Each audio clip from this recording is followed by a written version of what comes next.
พายุบ่ได้ไกลปานใดเนาะพอได้ยินอยู่ห้องบ่ได้ยินเนาะพอเราจังว่าเขาเนาะมาเนาะหาชื่อโทรศัพท์เลยเนาะเวลาไปหันไปนี่ลูกไปให้ไปยังพอได้โทรหากันนี่ปิดนี่ลูกบ่จ้อยๆ12 โมงคืนนี่ปิดนี่1 โมงเดี๋ยวช่วงโทรศัพท์ช่วงมีโทรศัพท์บ่เพิ่นโทรบอกบ่โมเมนต์โทรบอกแล้วมันลิ้นเนาะบ่ได้นอน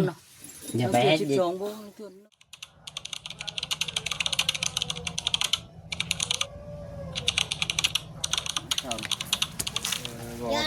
สบายดีบ่าวคุละแล้วออกไปเอาขอน้ำเสียวเสียวจะค้นอยู่ในบ้านมีเสียวหลายเสียวจะเอาจะค้นซาปลายคนบ่เสียวหักเสียวแพงอยู่บ่เสียวใช้อยู่บ้าน2 คนเสียวคนที่ว่าสนิทแห้งนี่บ่ชนิดของบ่ปานธรรมดาอยู่เนาะ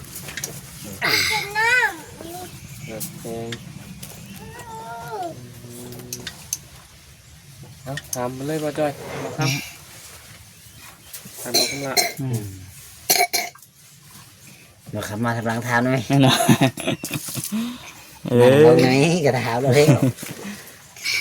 และมาดินลำบากคำลาเพิ่นคือเก่าวันนี้บ่ได้มาใครก็มาวันบ่จิตบ่จิตบ่เซนบ่จิตก็บ่เซนนั่นบ่บดมาบ่คุกบ่คำลาซ้ำไปมือก่อนว่าสิเข้ามาหาลามือกัน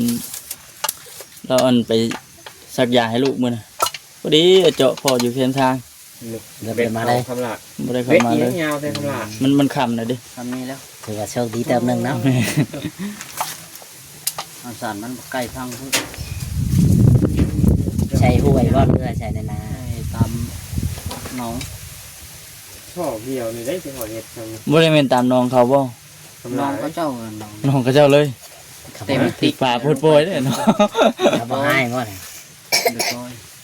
โอ้น้องเจ้าเพิ่นบ่ได้ปล่อยปลากำปลามาเป่าเข้าคอนแม่นจื้อเข้าคอนนอนเจาะอ้อกินได้บ่บินไปแม่นเนาะก็ป้องปูป้องปลาคือกันแล้ววะที่ว่าป้องปูป้องปลา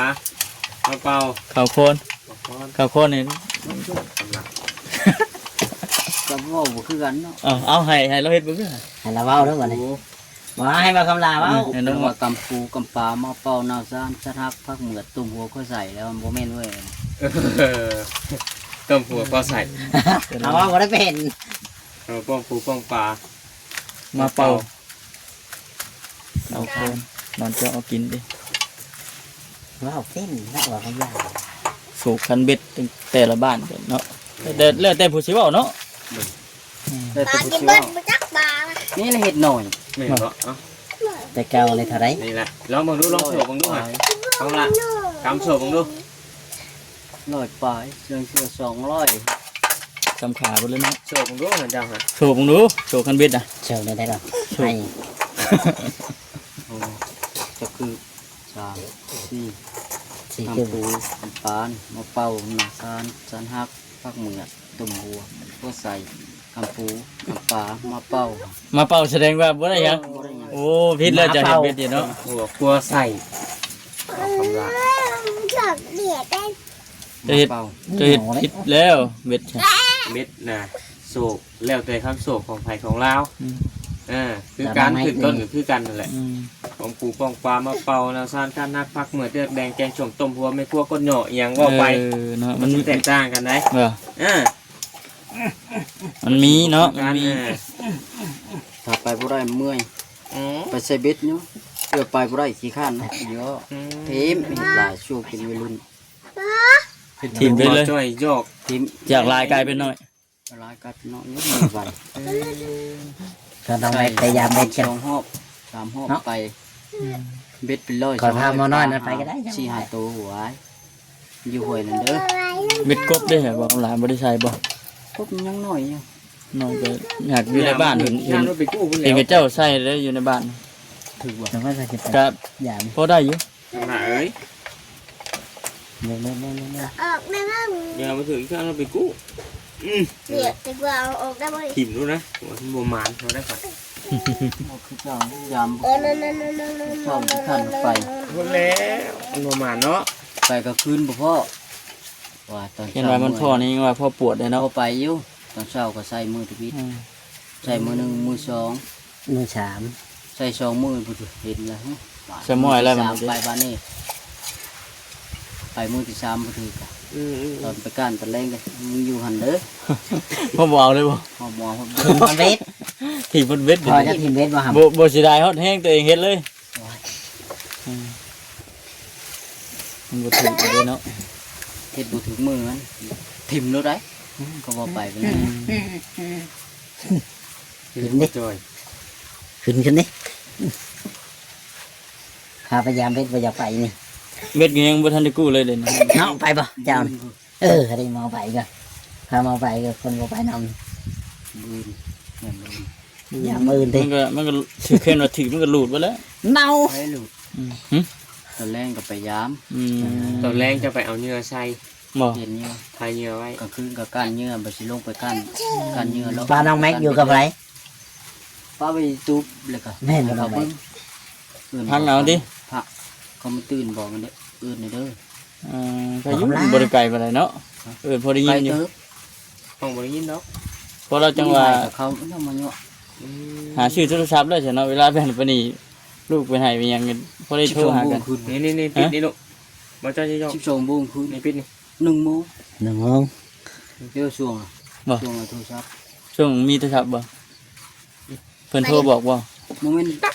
โทรบอกแล้วมันลิ้นเนาะ บ่ได้นอน อย่าไปให้ 12 โมงเทื่อ1 โมง ป่า ฉันแรกคอยบ่อยากให้ชื่อมาลินว่าแม่นหยังบอกลูกเจ้าบอกบ่ได้เนาะ เสร็จแล้วล้างเครื่องอีกเนี่ยติเดี๋ยวไปให้แล้วอีกแล้วล้างเครื่อง จุ่มลง ว่า คู จะเป็นเฮาบ่ต้องอันนั้นดอกเพราะนั้นมันใหญ่กว่านี้ก่อนให้มันอันนั้นรู้จักคน แม่นนั่นแหละ จักหน้อยหนึง ว่าสำนีมันอันนั้นเองบายหูจักนี่ ตะกี้พี่ยังมาทาเล่น นั่นแหละก็ให้เพิ่นอีกจักหน้อยหนึง เที่ยวแต่อยากล้างเครื่องบ่ ที่อยากล้างเครื่อง สายตานะมันบ่อันนั้นบ่แม่นหยังดอกตัวใดพออันนั้นก็ไว้ก่อน นั่นนี่บอกได้นั่นกำตัวชอบได้เลยพื้นนั่นนึง เล็กน้อยคันว่าเฮาบ่ให้ดินแล้วก็มันก็พออยู่ไปเนาะ คันเฮาได้ให้ แต่ว่าได้เทื่อหนึงแล้ว เทื่อหนึงสองเทื่อน่ะว้าย เริ่มยามได้บัดน่ะบ่ได้เบิ่งมันบ่แล้วได้บัดน่ะ แม่นแล้ว บอกได้ปิดเน็ตไว้ เว้ย นี่ด้วย เน็ตเบิดติ เอ้ย สบายดี สบายดี นอนคักแท้แม็กฮะไปดีปะลุงก่อน เอาไมโคร ไปดิไปลงแล้ว ไป เดี๋ยวมา น้อง ไปดีปะลุงไว้ ไปดีไหม หมดเข้าหัวกัน ว้ายเมื่อปะได้จังหน่อยนี่บ่สบายดีปะลุงไว้ สบายดีปะลุงไว้ เดี๋ยวมาเร็ว ลุกได้ไหม มายอมสบายดีอีกอ้าวบ่อย่ามาให้ไปน้ำจังหน่อยไปยามเบ็ดอีกจังหน่อย แต่น้องอะไรยาวปะนะ อยากไปน้ำ ย่าง เหรอ ไปย่างมึงอย่าปักมาแล้วขี้ข้านปิดให้หมูปิดให้ ปิดเป็นนี่เต็มอยู่ ขันปิดขันยากขันตี ได้ให้เบรกไงดิ ไอ้แบก ไม่ไหววะ มานี่ก็เอาสิซิมว่ะ เอาไปหยาหน่อยดิ ก้อยขึ้น ปิด บ้าน บางอ วะ ย่างแล้วโคลงมาเลยยวงกลับเลย ถึงลูกตัวเลย สิ บ่ ซิมขึ้นก็เลย บอก ว่าเขาก็เห็นได้หัวเพิ่นเฮ็ดแล้วเนาะนี่เนาะ เรียบร้อย เรียบร้อยเฉย ต้นกล้วยกำลังโป่งถอนยอด มุดจะขึ้นบ่ มันงามเพื่อหน้าแรงกันเรียบร้อยเลย ยังแต่ข้างนั้นเนาะไปเนาะกับ ใส่ ทาง ปี ทาง ออก เนาะ มากนะ กินเลย กินกล้วยสุกแล้วน้องแม็ก เนาะ ปลูกกล้วย เดือน ปลูกอ้ย 11 12แล้วก็กดได้มันเวียดแล้วนี่หลายครับ มัน มันเวียด ใช่ มันเวียดนี่ดิ แตกโน่ไว้ ประมาณอาหาร มันแก้ว งั้นบ่ได้นั่นเท่าน้ำสิเป็น เดี๋ยวลุงตีเลยขนาดนี้เอาดื้อดิ สิมือน้ำบ่แม็กนะสิมือลุงจอยบ่ น้องแม็กสิมื้อน้ำฝอย ลุงจอย เงินสิมือลุงจอยอยู่น้องแม็ก เบียนเขาอยู่ก็สิพามึงแล้วมึงบ่มึงบ่ ลุงจอยต้องยอมได้ลุงจอยเฮ้ย นั่นแหละน้องแม็กเห็น มันยอมบ่ได้ ผม เด้อ บอก ลุงจอยเด้อวันนี้เด้อ ต้องยอมจ้ะใช่ว่าจะไปเอามาข้อนะฮะว่าจะไปเอามาข้อ ก็ไปแย่หู วันบ่ไป ไปเอาไหมไปเอาไว้วันไหม พอน้องแม็กเป็นฮะ ไปแข่ง อีหยังนะ ไปแข่ง ชิบแข้ง เจ็บแข้ง แข้ง ว้าย ว้าว ตกได้หำตกได้ นางน้องจับดีนางน้องจับดี ตก เจ้าหน่อยสิตก หัวพลาดนี่มาเลย เจ้าน้องจับดีเจ้าหน่อยลุงมาป้าได้ขี้ดื้อฮะ เอามือน้ำ นี่ไม่เปลี่ยนก็ ไปไม่รู้ไว้ ไป เอาดิ ไปเด้ไปเลย ไปไปเลยน้องไหนไหม แดดก็แค่เลย ไปเอาเอิญไปไปหำไปลุก บ่ฮอดบ้าน ลงลงลง นั่น เก่ากระสร้างจำอยู่เลยติ อยู่ตึงเลย บัดย่างน้ำนี่บัดอยากใส่หมวกบัดไปยามเบ็ดกินนี่บัดบ่ใส่คือบ่ใส่ไปยามเบ็ดกิน แดดบ่ ไปบัดนี้ใส่เด้อบัดนี้เด้อไปบัดนี้ใส่รถบัด ให้พอใส่กัน มันฮ้อนเด้ เราก็ ผมละ โอ้ขักแท้หมวก โจกกระตักได้ ตัวก็บ่ใส่ไปกินนี่ยังบ่ใส่เด้ เราได้ซะว่าเนาะทำละมีไฟฟ้ายามมื้อแรงมันถือลุกเอาต้องการ มันเย็นว่า แม่น มันเลาะ นี่ก็คือ ปลาเที่ยว ถือ เอาคืนที่ถึกบ่ คือเยอะ ถือดูได้ ปลามันเที่ยวเลย จังว่าไอ้เนี่ย จะใส่ เพราะเนาะห้องก็แบบห้องแบบมันบ่แม่นห้องใหญ่นะห้องมันเป็นเจ้าว่าใส่แต่ห้องแบบห้าวคุณเจ้าว่าสิถึกตัวไปอะ ปวดจะห้าวไปต่อมือนั่นเมื่อยเชียว อะไร เดือนนอกใจ คนหลายไปจังเนาะ ใส่เจ้าจะเดือนใช่แต่มันหล่อนไว้ได้ ร้อนไว้ ปลาซิวกิ กุ้ น งปลาซิวกิน กระปูแล้วเนาะ จะปูน้อย กลางคืนเบิด ปลาดุก แต่ก้าวใส่แต่ละปีมันคือว่าถึงอันแทะป่าว่า จะรอมึงเลิกปูน้อยมันคือ เจ้าปลาดุกตัว เป็นเชียว ปูน้อย ลองเบิ้งเสียละมันบ่ค่อยหล่อนบ่ค่อยนั่นนี่มักคืออย่างปลาดุก หากระปูบ่ได้แล้ว เอากระปูใหญ่ ได้อยู่สัมปมือบ่หยังนี่ เออ บ่น้อยปานใด กิ กัน น ปลาคอมันก็กินให้กัน ก็พอก็กินแต่ว่าส่วนหลายปลาดุกมันสิเดี๋ยวสึก เหนียวร้อยมันถึงปลาข้อมากิน ยามน้ำใสนี่โอ้จะใส่โลดถึกดู น้ำก่อนท่านเอาปลากิงแยก อืม น้ำใส เลยแต่วีซ่าแผ่ลาวเนาะหาอยู่หากิน อายุให้กิน จิโร่ใส่จะกอไว้มันลอยเจ็ดเรียบร้ ซ้ำ อย นี่นะก็ยังอันนั้นน่ะนะเนาะคำดะซ้ำนี่ก็ถือว่ามานเนี่ยนะ แต่ว่ายามนั่นน่ะสิถืองูได้งูรู้ได้ใส่เนี่ยลอย ใส่เขียนถึงด้วยอูด มันแห่น่ะถือดู เดือนหน้าบ่ดมออกเนาะ แม่น ใส่มากขาดอันนั้นทีมเพิ่มเม็ดขาดพิษ แม่นแล้ว คือเลิกโพด กืนนั่นแล้ว จนสุดท้องมันไป อืม หอดกระเพาะพุ่นล่ะเนาะบ่จอยตกมากันแล้วเนี่ยบ่จอยมีเหตุลืมเสือกันฝนอยู่ฮะ นั่นว่า ฮะ ตั้งไว้ว่าปลากินนะครับ ขามไว้ บ่ได้ตายดิ บ่ตาย ปลาขอปอก ปลาแบบรุ่นเดียวกันนะ มันอยู่น้ำห้องมุกแถวเดียวกัน บ่ใหญ่ปานใด ปลาโคอันนั้นบ่โคกังบ่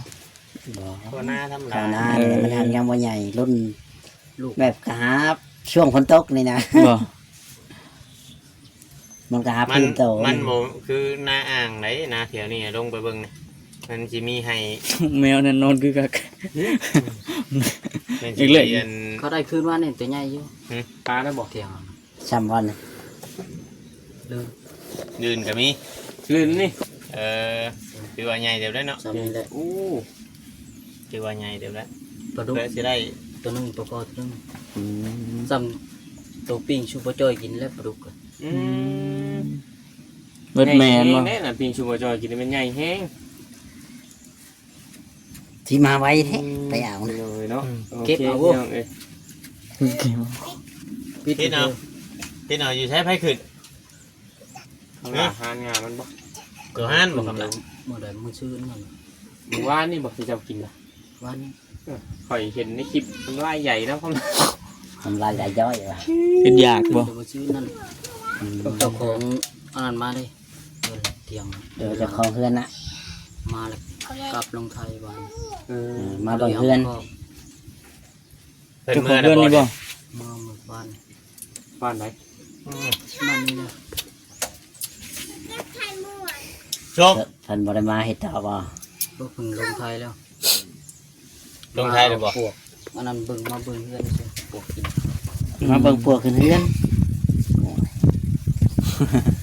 เรือนดาวดีนะวะ ใช้จะมาขุดเอาเจ้าบ่ พุกก็เจ้าของนี่ ขุดเอาปวกออก ปวก เอาแนวมาห้วยใช่ฮะเนาะให้มันหนี จบ ห้วย เฮ้ย ห้วยให้มันหนีอ เฮ้ย อก ว่า จาก เก็บ เพื่ ได้ อน หมด พ่อแม่เราบ่มีมาใช้ให้เพิ่นเฮ็ด เอาไว้นะฮู เพื่อนของมันเนาะ บ่ ตัว นี่ ตัว แม่ กัน เรา เลยดิ เราบ่ อะไรนี่แหละ เมียเราค กิ น นนะ บ้านนี้ผัวเราคนบ้านอื่น อืม ผัวน่ะคนบ้านนี้เมียคนบ้านอื่นบ่ เมียคนบ้านนี้ เกิดได้ อันนี้พากันลงไปไทยแล้ว ลงไปว่าบ้านนี้เรามาผู้เดียว เดี๋ยวแล้ว ป้า เมียเราเสีย ไม่ได้ไปตามกล้องลุงนะ ไม่ตายวะน่ะ มันนอน ก็ดังมากเลย มันน ตา อน เดิมดังเดิมยังนะ ไม่ตาตาย ลมเริ่มออกเลยดิ ตามกล้องนะ ไปตามกล้องมันลุงนะ คุณนอนตายจ้ะ ไม่ตา ตาย แม่สิสิตายเนาะ นี่เด้อ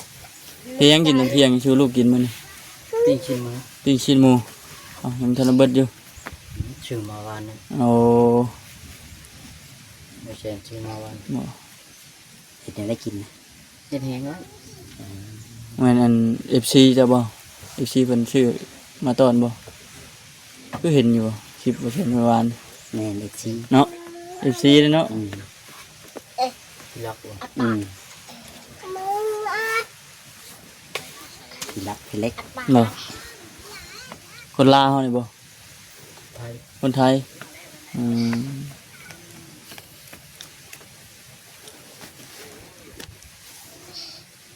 เป็นว่า อัดปากปั้น เดือนชานก็ต้องรอก่อนเนาะ อื สิ ม ดำเนินการ ยังบ่มีทุน งบเด้เนาะ ยังบ่มีงบประมาณยังบ่มีทุน มี ไข่ไตเนาะมาเจอเนาะมันได้ไว้เลย เอาไปบอกว่าเนาะน้องไหม เอาแม่ไปโดนรถกู เสร็จแล้วมันลง เอาไป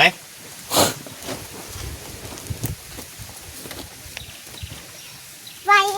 มาเอาไปเลยยัง ห้อนอันนี้เนาะ อืม เอ้ย เริ่มเที่ยงเลย มันเด็ดให้ ยั ห้อง ง เดือนเชียงแล้ว ผมมาเมื่อกี้นี่นะฝนตกเนาะ ตกอยู่ใช่น่ะ อ้าวนี่บ่ได้ตกบ่ บอกขึ้นไปตกเนาะ บ้านยังก็